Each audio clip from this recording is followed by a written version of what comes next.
People who thought I was small, I told you it would come.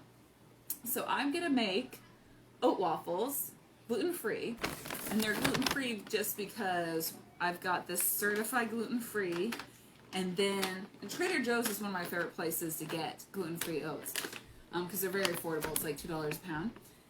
And then I'm using gluten-free flour. I got this recipe years ago from my man Alton Brown. Anyone else love them Alton Brown? Yes? Can I see in the comments? And I used to make it before we were gluten-free, and I just adapted it. Although I've adapted it a little bit more because I tend to put in more flavor. Probably could call these cinnamon oat waffles. The other thing, this is the one recipe of all my recipes I actually weigh. You wouldn't have to exactly, but I just don't want to mess with him. Alton Brown knows what he's talking about. So, you put in 5.5 ounces of ground up oat flour. Now, it's really good if you can actually toast the oats and then grind it up. I tend, because I'm not on top of everything, to just grind it up in my coffee grind, which I mostly use for oats. This could also be about a cup and a half. I'll post a recipe later if you guys want. So that's my oat flour. And then you put in 4 ounces of other flour, which is about a cup. But again, like, this is the only recipe I measure because it comes out so good. Like, my non-gluten-free people love this. And actually, this version is gluten-free, dairy-free because I want it for Ariel. So that's my flours. And then we add in a teaspoon of baking powder. Now, you guys, do you know I just realized they add aluminum to baking powder, and I still haven't gotten my aluminum-free baking powder. So those of you who have it, good job. If you don't, if you're like me, like, oh my goodness, why didn't I think of that? Anyone? Apparently I've heard Trader Joe's has some, so I need to go get there the next time we're there. Because I don't feel like it's actually more expensive either. Okay, so 1 teaspoon of the baking powder, which is less than you might normally have in some of your stuff. No, but Kelly, you must have missed my beginning part. It's been a long morning. But here's the thing. I like to make waffles like this on the weekend, and then hopefully have some left over, so then in the morning, on weekdays, I don't do any extra cooking. So then we can just grab them and just throw them in the toaster or whatever, especially waffles. So I love making waffles. I'm going to put in half a teaspoon of baking soda. So we don't need a ton of baking powder, baking soda. Come on. It's not coming out. Here we go. I just made a mess. Welcome to my life. I feel like the more messy you are, the better the food tastes. Anyone amen? We're just going to go with that. We are going to be putting in, the recipe calls for buttermilk. This is my version of buttermilk. So you don't need as much of these because of that. So you don't get that baking powder taste. I have a husband who can taste baking, like too much baking powder is a huge turnoff. So this works well. You're going to put in a teaspoon of salt. You guys, salt is good in baked stuff. You don't taste the salt, you taste more flavor.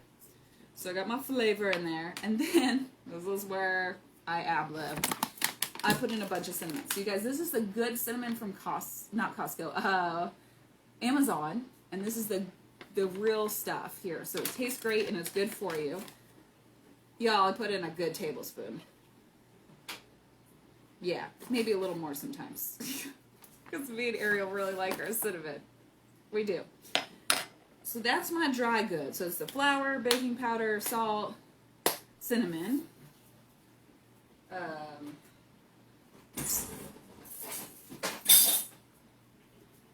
thought I had this all together and I forgot my whisk. Always forget my whisk. So just whisking that together.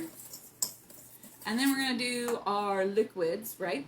So in here I have almond milk. Maybe this was a coconut milk. I have some non-dairy. And then I put in apple cider vinegar to kind of create the sour milk effect. Apple cider vinegar in a lot of things, baked, gluten-free, makes a big difference. So I put that in. And then this one calls for 3 eggs, which is kind of a lot, but I think it helps create the good texture that I really like with it. So what do you guys usually do on Saturday morning? Do you do a bigger breakfast or more things? I've actually, since being pregnant, I used to always have my shake every morning. Oh, they're over there. Because I loved how I felt when I had like protein and like no carbs. I felt great in the morning. Pregnancy belly doesn't like liquids in the morning, so I do a lot more breakfast cooking. I'll even like whip up breakfast tacos on a weekday occasionally because I want breakfast tacos. My family's really enjoyed this. I'm also adding in vanilla because I add in vanilla to everything. This is from Costco. They have a really good price, especially when they go on sale, and they're like real vanilla.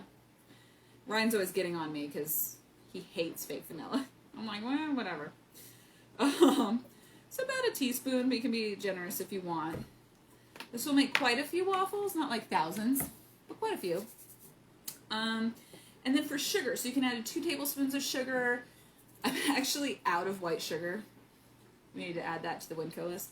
But I do have my stevia, which works for me, so I put in about 2 droplets of this. White sugar does work best because it's also a chemistry texture thing. It's not just sweetener. Because we're going to put some sweet stuff on this usually. I have maple syrup, also from Costco. That is kind of a splurge that Ryan gets me, which I do love. And then your fat. So you can put in 2 tablespoons of melted butter. Y'all, I'm lazy. So I would normally do like melted dairy-free butter. I'm going to put in 2 tablespoons of oil. You can pretty much put in whatever oil you want. We have a big thing of oil from Winco, so that's what I'm going to use. Waffles need oil so they don't stick. It's important, so you'll often see the recipes will have a little bit more fat and then than you would have in your pancake mix. And here's one of the reasons I like to do waffles is, you know, you just like put it in your waffle maker and then you wait till it beeps and take it out. So you're not having to like sit over your pancakes. It's really nice. And they freeze a lot better and they reheat a lot better. Anyone else? So you're going to mix this, your liquids together.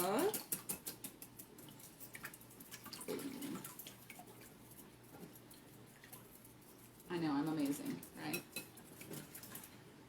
Oh, the baby's totally moving. Can you guys see that? She's totally starting to move. She's like, Mama, I want waffles. It's really funny. It's getting so it's like her butt's like right here and it will like push out. It will look so crazy. Atticus still won't touch her when she's moving or anytime. It's pretty funny. It creeps him out a little. But teenage boy or preteen boy. Okay, so we're just combining the 2 in here. And you don't, of course, you don't want to over whisk too much. You're just kind of throwing it together, combining. So Alton Brown would say you whisk for like 30 seconds and then you just stop. And it's going to look kind of liquidy, but it will absorb more as it sits. And it's actually, in general, it's good to let it sit for a few minutes. So normally I would go heat up my little waffle iron after I finished. But it won't be too much because it's pretty hot right now. So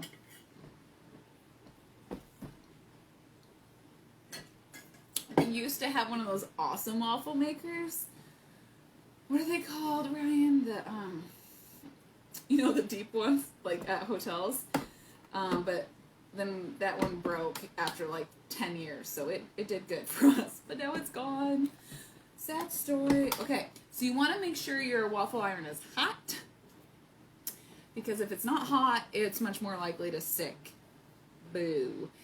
So if you've ever had issues with the sticking, think about the oil in your pan. If it is not hot enough when you put it in, or if the nonstick stuff is starting to peel.